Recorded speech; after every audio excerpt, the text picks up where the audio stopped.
Truth Be Told Project.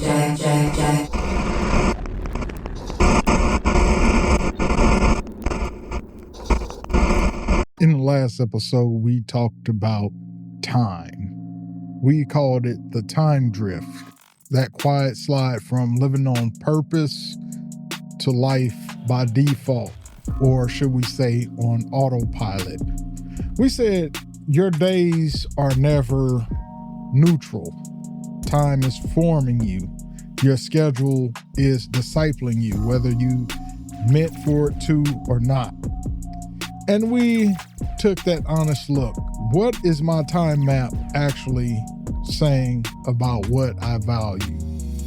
Today, I want to zoom in on something that lives inside that time, because time isn't just empty space. Time is where gifts either grow or wither. Time is where your creativity either gets used or it gets buried. Your leadership either develops or it hides. Your compassion either shows up or it shuts down. Your voice either stays silent or it speaks. So this episode is for the person who somewhere inside knows God put something in me, but I'm not really walking in it. Today I want to talk about the gifts drift. When the gifts and talents and abilities God entrusted to you and I gradually slide from active stewardship into buried potential. Let me paint a scene.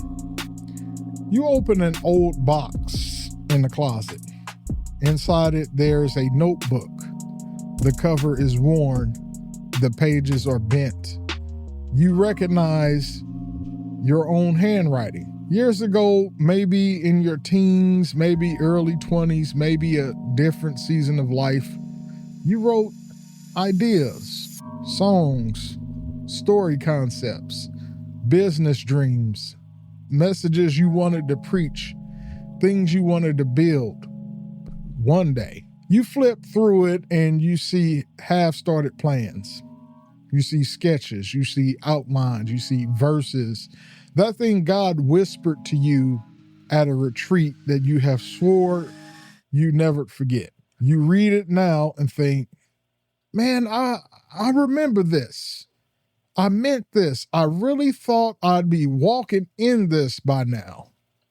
You close the notebook, you put it back in the box, not because you don't care, but because life happened. Bills, kids, disappointments, church drama, church hurt, your own failures, seasons where you felt unqualified, seasons where survival mode took over. And somewhere in all of that, the thing God put in you got buried. You still serve, you still love God, you might even be busy in church, but when you're quiet and you let yourself be honest, you feel this ache. I'm not really using what he gave me. Not like I could, not like I want to. That ache, that tension. So what is gift drift? Let's define it in the drift language. From a discipleship perspective, I'd say it like this. Gifts drift is what happens when the abilities, passions, and spiritual deposits God entrusted to you slowly move from active stewardship to passive storage. The gift is still there. The wiring is still there. The call hasn't changed.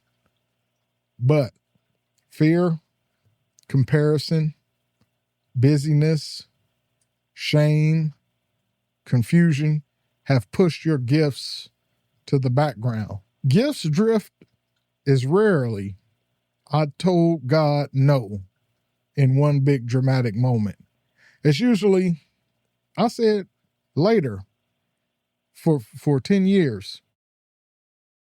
What does God say about your gifts? Before we talk about your story, we need to remember his. Scripture doesn't talk about gifts like they're cute little add-ons that he gives to Christians.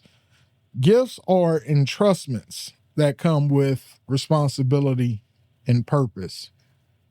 Over and over, we see this pattern. God gives gifts. The gifts are meant to serve others and glorify him. He cares deeply about how they're used. Think of the parable of the talents. You can find a reference in the show notes. Jesus gave parables about talents in the Gospel of Matthew. I want you to think of the parable of the talents. One servant gets 5, one gets 2, one gets 1. Different amounts, but the same expectation from the person who gave them the talents. And that expectation was to be faithful with what I've placed in your hands. The issue isn't who got more. The issue is who used what they had and who buried it. That's the tension of gift drifts. It's not, are you famous with your gifts? It's, are you faithful with them? Let's name some of the subtle ways gift drift shows up. Listen for yourself in this. I'm not trying to get you to beat yourself up, but I want you to be truthful with yourself and tell the truth to yourself. The first sign that you're in gift drift is, now be mindful, I must say this doesn't necessarily fall in chronological order, this list that I'm giving you, and all of the signs in this list may not apply to you. 1 or 2 may apply to you, or a few may apply to you, or all of them may apply to you, but they don't necessarily fall in chronological order. The first sign that you're in gift drift is you say it's not a big deal about things that clearly are. People tell you, you're really good at explaining things. You have a way of making people feel seen. You know, you're gifted creatively. You should write that. You should write that book. You should teach that. You should lead that. And you shrug it off and you say stuff like, nah, you try to put on a false sense of humility and say, no, it's nothing. Anybody could do this. But that's not true. Not everybody thinks like you. Not everybody sees what you see. Not everybody carries the same mix of story, of sensitivity, of perspective, or of wiring. Downplaying the gift is one of the easiest ways to drift from it.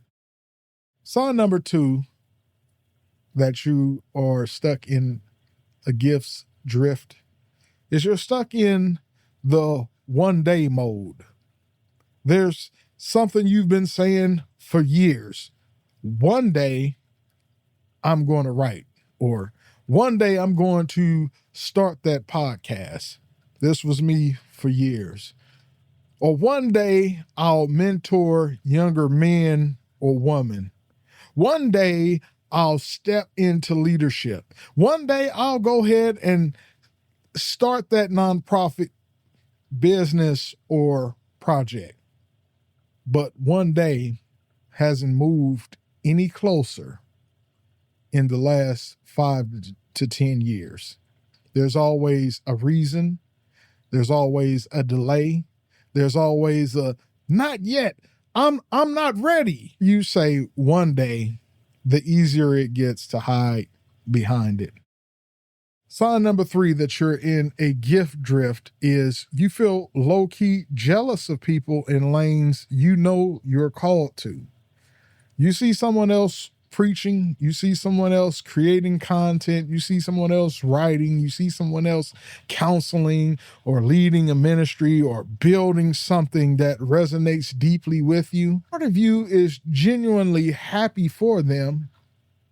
Another part of you is like, that should have been me. Or I know I'm supposed to be doing something in this area, but I'm not. Jealousy can sometimes be a twisted reflection of calling. The enemy wants to turn it into bitterness. God often wants to use it as a mirror. You care about that because I've wired you for something similar. So let's talk about why you're watching from the sidelines. Stay with us. We'll be right back. What happens when two people say, I do? But real life brings mayhem, misunderstandings, and messy emotions along for the ride. Welcome to Marriage and Mayhem, a brand new season and series hosted by Jay and Danita, a couple who've been married for 25 years and are still learning, growing, and laughing together. This series is for couples who are already married, trying to navigate real-life challenges, and couples who are seriously thinking about marriage and want to step in with eyes wide open. Across this season, Jay and Danita will open up about the unspoken tension that builds when issues go unaddressed, the silent resentment that never shows up on social media, the collision of different backgrounds, expectations, and habits under one roof, and how faith, honesty, and humility can turn that mayhem into growth. They're not just sharing tips from a distance. They're sharing stories from their own 25-year journey. The conflicts, the reconciliation, the things they wish they had known sooner, and the hope they found in following God's design for marriage instead of living on default. If you've ever wondered, are we the only ones going through this? This season is a reminder you're not alone. Join Jay and Danita as they navigate the chaos, fight for connection, and explore what it looks like to build a marriage that reflects God's heart, even when life feels messy. Subscribe now and don't miss the new season of Marriage and Mayhem. Because your marriage wasn't meant to run on autopilot. It was meant to be built by design.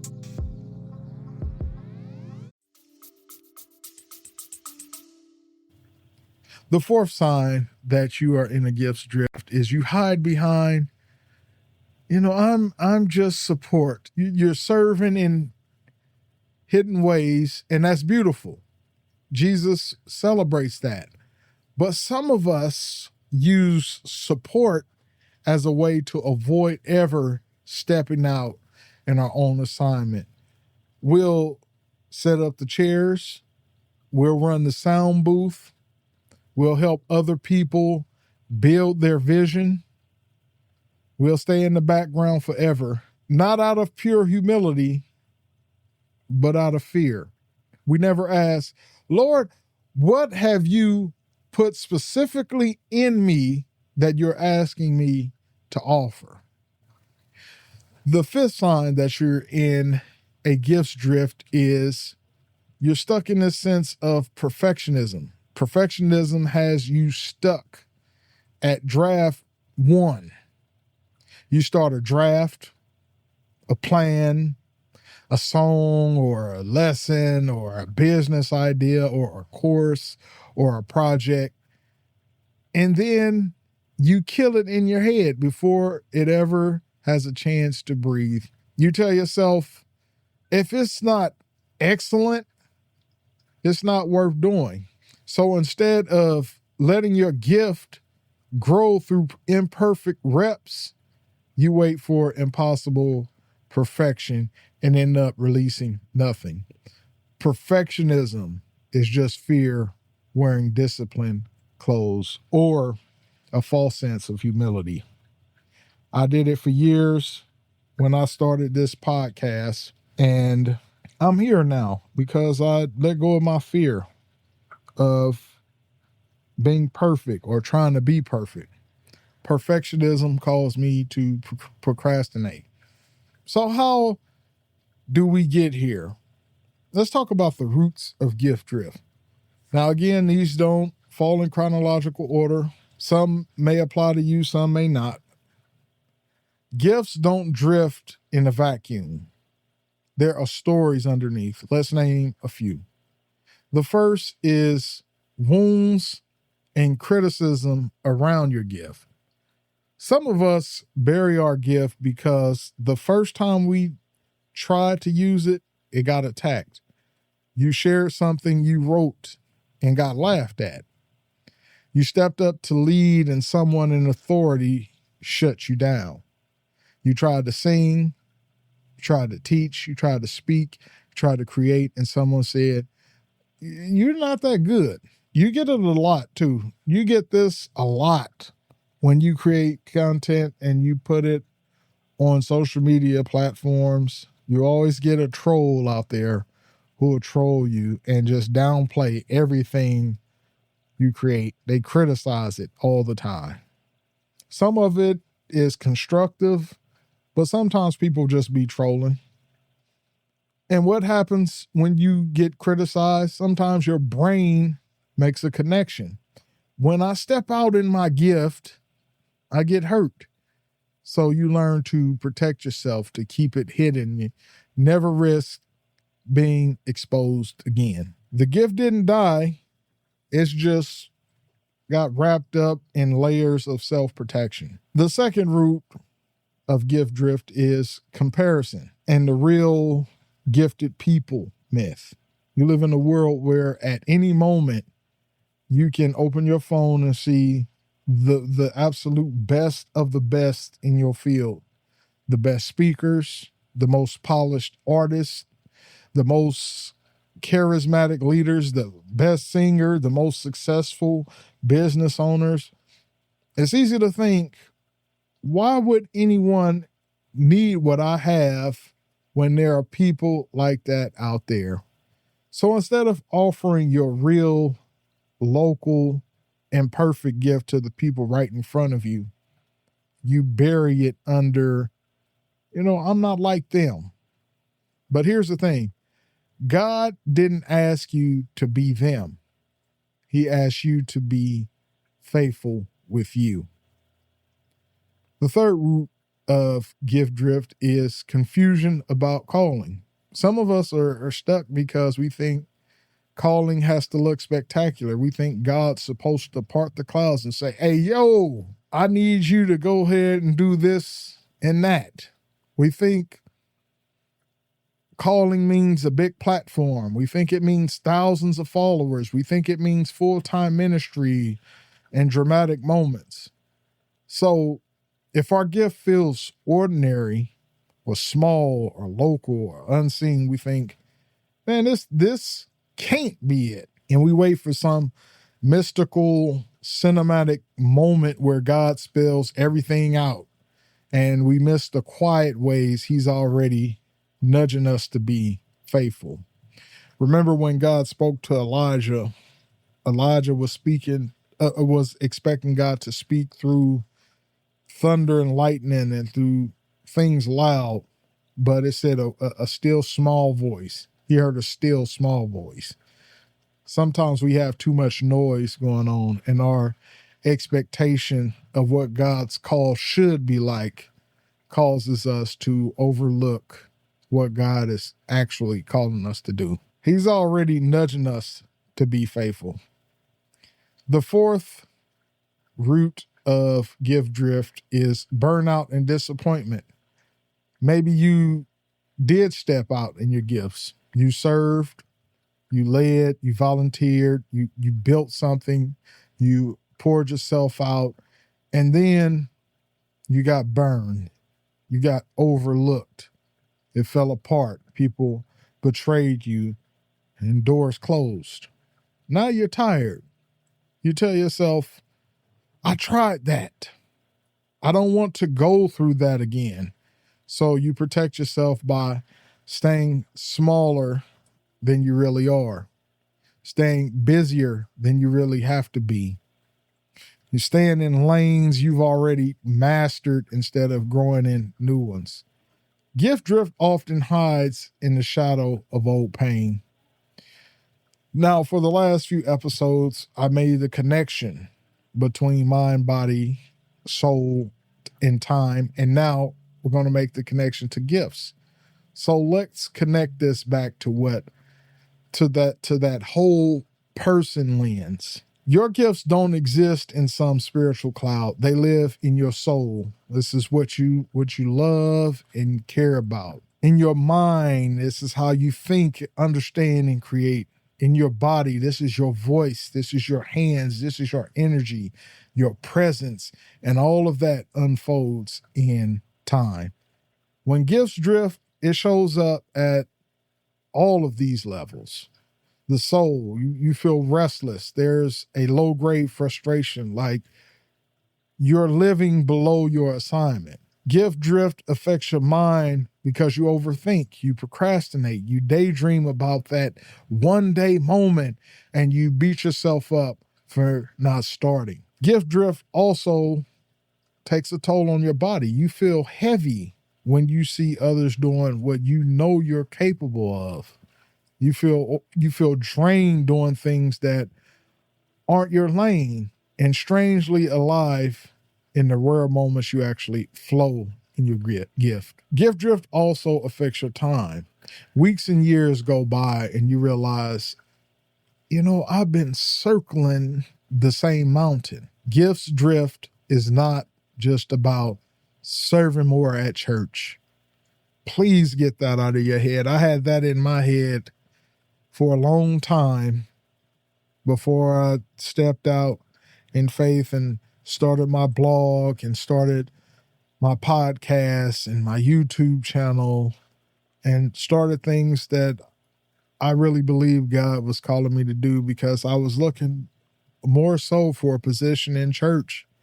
But I honestly, when I look back and I look to this moment, I believe this is what God is calling me to do, to go beyond four walls.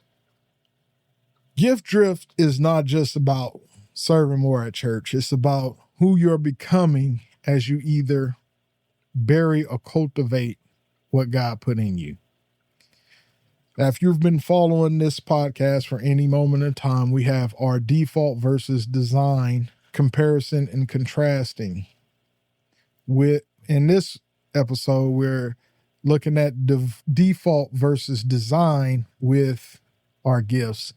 So let's put this in the live by default or live by design frame. Gifts by default say, if God really wanted to use me, he'd make it easier or clearer. He'll part the sky, part the clouds, and speak to me in a thunderous voice, or he'll speak to me from a burning bush, or some kind of miraculous thing. Gifts by default says, if I don't feel 100% confident, I shouldn't move.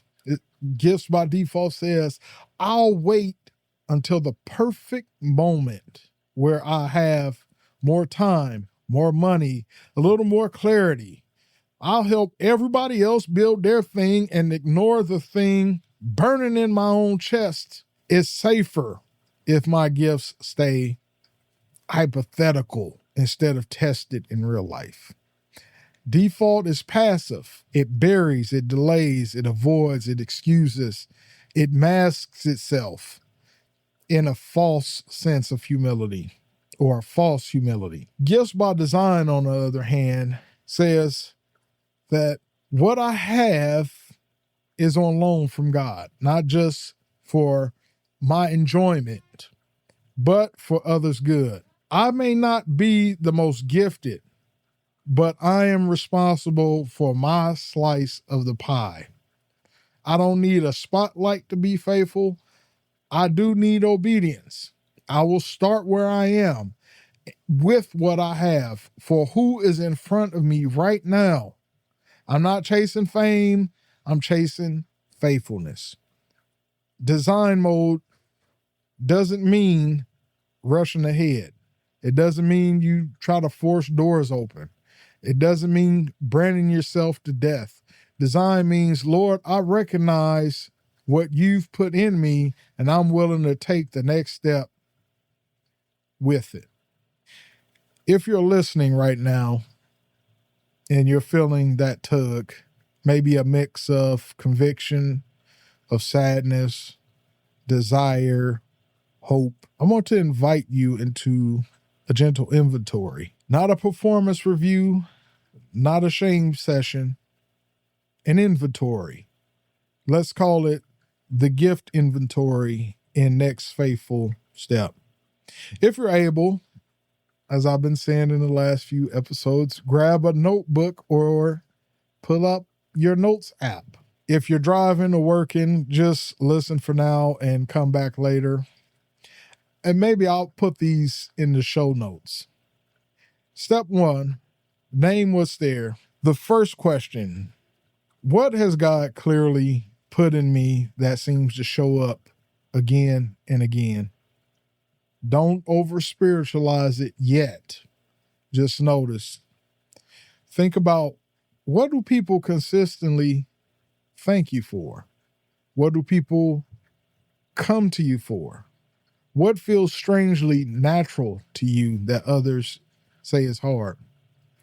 It might be teaching, explaining things simply, listening deeply, encouraging, organizing, creating, strategizing, making beauty, hosting people, solving problems, interceding in prayer, or shepherding people's hearts.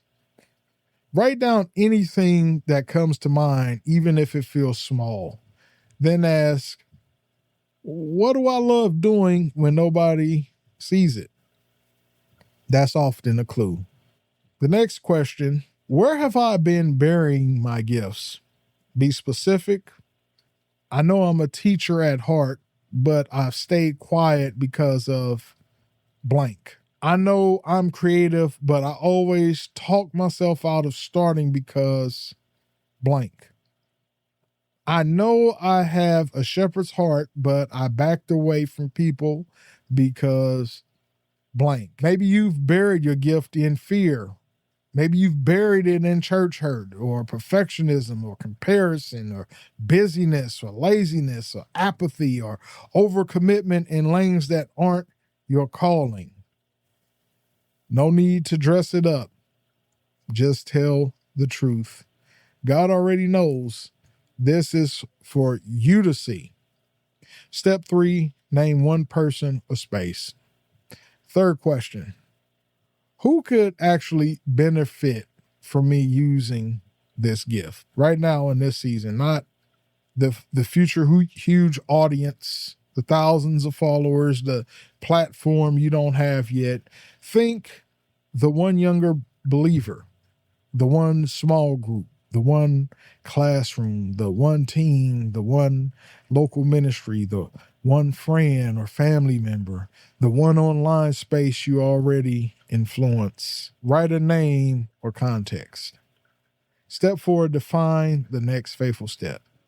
Now, the big one. What is one small, concrete, faithful step I can take with this gift in the next 7 to 30 days? Make it tiny and specific. Here's some examples.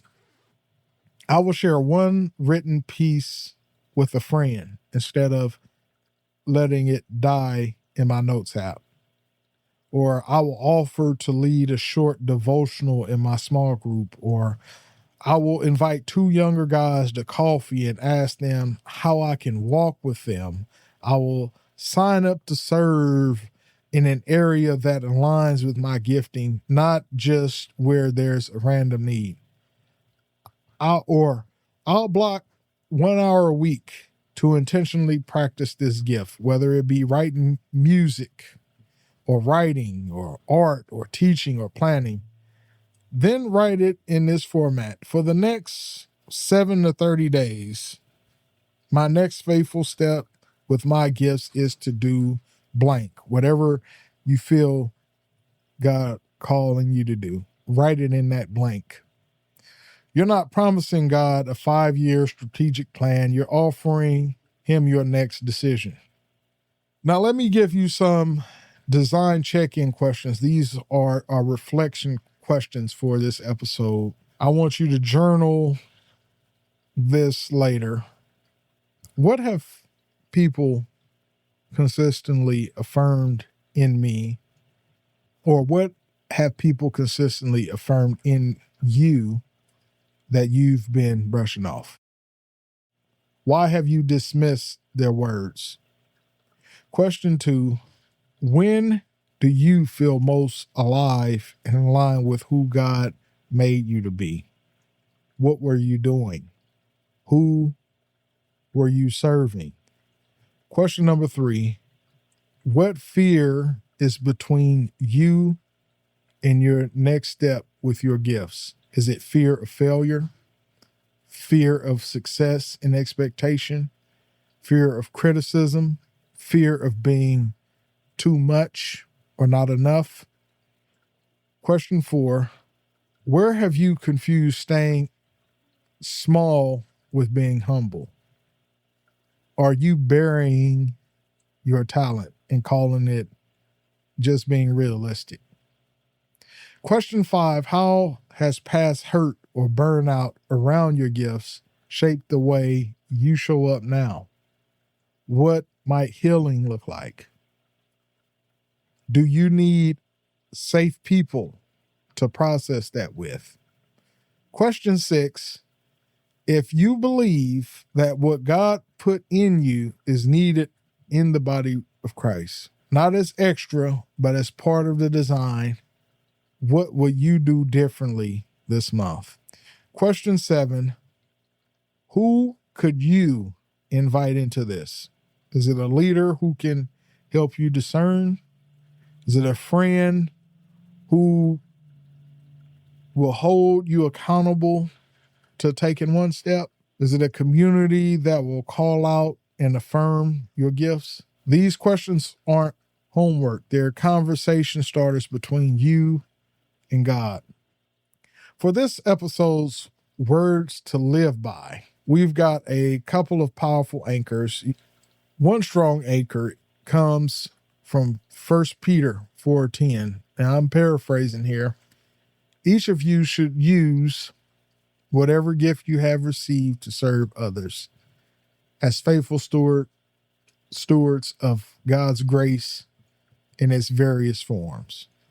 That's 1 Peter 4:10. Sit with these few phrases. Each of you, not a special few, not platform people. It says each of you should use whatever gift you have received, not the gift you wish you had, but the one you actually have received, meaning you didn't invent it. You're carrying something that came from God to serve others. Gifts aren't just some kind of spiritual self-expression. They're for service. If it never blesses anyone else, you're missing the entire point of the gifts that God has given you as a faithful steward of his grace. Your gift is one way God releases grace into the world. And when you bury it, that stream of grace is hindered. When you steward it, his grace shows up through you. You can also tie in another scripture, Paul's reminder to Timothy. It's one of my favorite verses in the Bible. It says, fan into flame the gift of God, which is in you. Not wait for God to fan it into flame. Not wait for the perfect conditions, but you take part in stirring it up. You have to protect it. You have to cultivate it. You have to use it. You have to invest in it. You stir up the gift. This week, let that be a lens. I have received something. It's meant to serve someone. God is inviting me to steward it, not bury it. That's the words to live by this week. As we close this episode of the Drift series, we've now seen drift in our hearts and emotions, and in our intellect and our mind. We've seen drift in our marriages and affections. We've seen drift in our addictions and numbing patterns. We've seen drift in our work and calling. We've seen drift in our bodies in health, and we've seen drift in our time. And now we see drift in our gifts and talents. Maybe as you've listened, you realized I haven't just drifted in one area. I've drifted in several. Maybe you see the pattern. Time drift has kept you too busy or too distracted to invest in your gifts. Health drift has drained the energy you needed to show up in your calling. Gifts drift has left you watching instead of walking. If that's you, I want you to know God is not surprised by how far you've drifted, and He is not done with what He's put inside you. The fact that you feel that ache, that holy dissatisfaction, that's not condemnation. It's evidence that the giver of the gift is still calling to you. So in the next episode, we're going to turn to another area that's deeply tied to all of this, and that's the stewardship of money and resources. We could drift in that area because how you handle time affects how you handle money. How you see your gifts, it affects how you see your earning, your spending, your generosity, your heart toward God's provision. And it often shows up in how you treat what's in your hands. We'll talk about money drift, how we quietly move from stewardship to survival mode, or status chasing, or self-protection, and how to come back to living by design with our resources. But before we get there, I want to leave you with this. You are not an accident. The gifts in you are not accidents. They were placed on purpose by a God who knows exactly who needs what He put in you. So don't just ask, what am I good at? Ask, Lord, how do you want me to use what you've put in me for your glory and for someone else's good? And then take the next faithful step. And as always, remember, don't just live by default, live by design, God's design. Peace.